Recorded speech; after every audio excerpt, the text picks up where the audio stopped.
Hello and welcome to the Tight Curls Project podcast. I'm Shadia Oshodi, and in this episode, you'll hear a conversation that deserved its own spotlight. When I was interviewing Claire Benton, I wanted to know if she had any hair care issues. She shared how her scalp often feels sore after wash day. So what we do here is we look into the ingredients in the scalp oil she was using and point out some potential irritants and also some alternatives to improve her scalp comfort and her scalp health while still preserving her style, because we know that's important. If you've ever dealt with scalp irritation, this may help you. You can find out maybe what the cause is and how to protect your scalp and your style at the same time. Here we go. Yeah. Well, Claire, there was one thing that I was asking you about, your hair challenges. Oh. And I think you told me a little bit about your scalp issues, right? Yes. I don't know. Is that something that's been challenging? Yeah, I don't know if my scalp is sensitive or dry, or I'm figuring it out, because I'll go get it professionally done, and then a couple days later, my scalp will be like, "No, that wasn't good." So it'll be itching, or just feel really dry, or be really sore. Yeah. And so that's been happening for a while, and I'll try different products, different oils for my scalp. Mazzani scalp lotion has helped some. But I did try the coconut before I did my hair last night. I did the coconut honey mix in the pot. Okay. You made your own. I did coconut oil and honey, and I put it on my scalp and I let it sit. And then I washed it, regular shampoo, conditioner. And today my scalp does feel pretty okay. That's great. Yes. Yeah. So, I mean, when you shared that with me before, there's a couple of things that could be going on. Coconut oil, people have love-hate. People were overdoing it in the 2010s. But coconut oil, just the fatty acid composition and the nature of it is actually has antifungal properties, anti-inflammation, and it can be put on as a pre-treatment and then washed out. So it doesn't have to sit in your hair. And then honey is a humectant. So that is bringing water to your scalp. Okay. And humectant means that it holds water. So, I mean, that must be hard to apply because it's probably sticky. Yeah. That's why I said I put it in the pot. And I put it in the pot, and then I had the thing, applicator.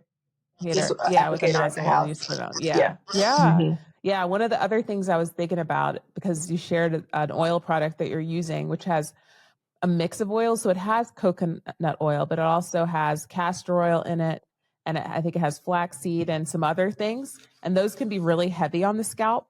Okay. And the thing is that a lot of people like natural products and they use a lot of essential oils, but a lot of essential oils are irritating. So peppermint oil can be really irritating to your scalp. So one thing I was thinking is maybe eliminating products with essential oils and kind of simplifying the oils. Another oil that's great for your scalp because of the composition, and it's very close to sebum, like what our scalps naturally produce, is jojoba oil, jojoba,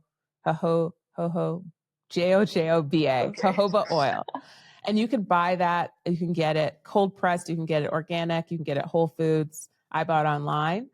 And it's great to just put a couple drops on your scalp and massage that in, because it is like your natural scalp oil. But I think the heavy oils can cause irritation on our scalp if you leave them in. And then also the essential oils, if it's smelling good, it's probably not good for a lot of people who are sensitive. So you could be sensitive to that. So that would be a place to start to look. And if not, then shampoos, because shampoos are what have the most contact with your scalp. So a sensitive shampoo could be a way to go, one designed for sensitive scalp. Yeah. It's just a couple thoughts. I wanted to share that with you. Have you tried any of those things yet? No, I'm telling you, but I don't know if you've tried them before. So, no, I haven't tried them before. Just the coconut oil, like I just said. But one thing you mentioned was the oil that I was using when I would add, all the things in it. When I would put it on my scalp and kind of rub it in, like it was lotion, still at the end of the day, it would be running down my neck. So I'm thinking my scalp did not absorb any of it. They don't absorb. They don't. So That would be like, and it's better to do that when your scalp is damp, like after, but you can do it between, even putting a little water with it and like misting on with the jojoba oil. Okay. And that, or like a grapeseed oil or a sweet almond oil would be something better for your scalp versus these ones that are just going to sit on top. Yeah. So maybe make a like a jojoba oil or the other seed oil mister mix. Yeah, I would start simple and just do that with jojoba oil with a little water, Mm-hmm.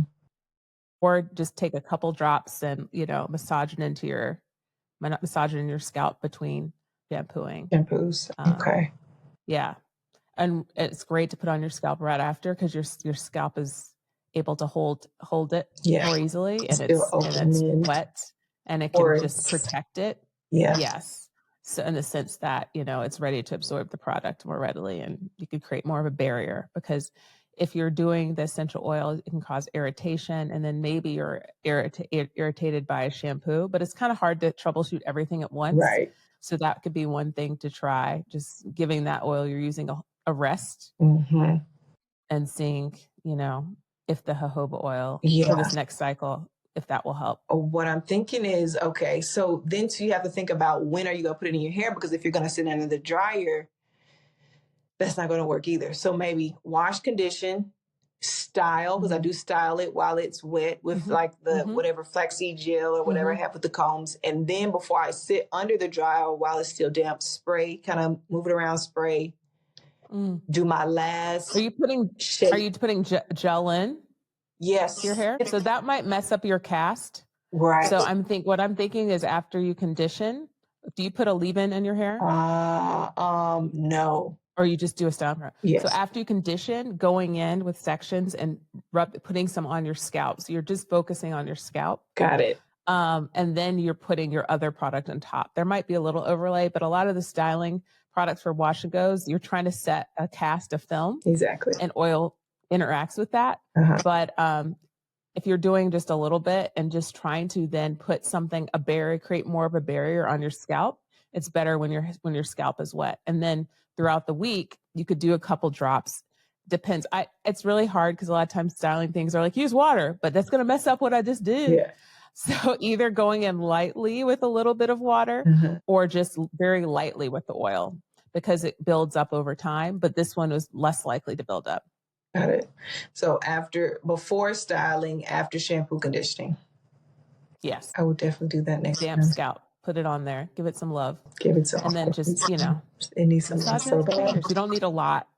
Just start with like 5 good drops. Okay. And go from there. See, that's the thing. I'm so heavy-handed with products. I'm like, yes. more gel, more gel, more gel. Well, I feel like that's the ethos for the gel, because they're literally trying to coat all your strands and get them to clump together. Yes. And to set a cast. So you have a cast, you got to have it all around. Correct. And that was, but for the oil, you're just really trying to get it on your scalp. And even when you don't, you have parts and you're putting some in your part, when you massage it, it's going on either side of the part. So you probably could do maybe 4 or 5 parts, get it that way, get it through, and really just focusing on your scalp. Because that's it's living tissue, it's skin. And it's prone to dryness sometimes for some people, and then also putting more of a barrier there so that it's having that. So when you're sitting under the dryer, the heat's not just going to your scalp where your part is. Yeah. And just to create that foundation so it can chill. And they have serums and other products that we can talk about offline for your scalp. But this is a good place to start, just to see if that will reduce the irritation. And then you look into, if that doesn't help by itself, then it's the shampoo. And then maybe you need to do a treatment on your scalp, something that could remove buildup, because that happens with more time you go between, you get more buildup on your scalp. And that would be like a glycolic acid or something that has a lactic acid in it. And that acid sounds scary, but really it is very moisturizing, and it's kind of an exfoliant. So you could put that on and let it sit before you wash your hair. So that would help just loosen up things. So when you're getting in there with your fingers or a gentle like silicone scrubber, that you're loosening up anything that's there residual. And so it's more moisturized. So then after You can put the jojoba oil, so you got a nice clean base Yes. that's not flaky or irritated. So yes, Heard. those are some things. But I would start first with not using that oil with essential oils on your scalp, and switching to the jojoba oil as a light oil. Okay. I'm definitely going to call you. So I did it last night. So in 2 weeks, I'm going to call you again. You can say this again. Love it. And I put together some recs for you based on of what we shared that I can share with you offline.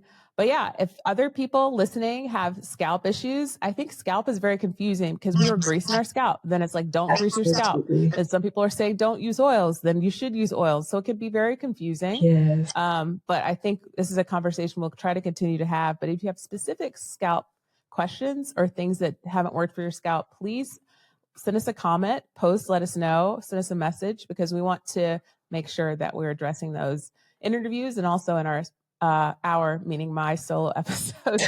Well, this has been a great conversation, This has Claire. been so fun. I definitely want to do it again. Yeah, scalp care can really feel tricky, but small adjustments starting there can make all the difference. If this was helpful, follow the Tight Curls Project podcast, share it with a curl friend, and send me your questions for future episodes on Substack or wherever you're listening.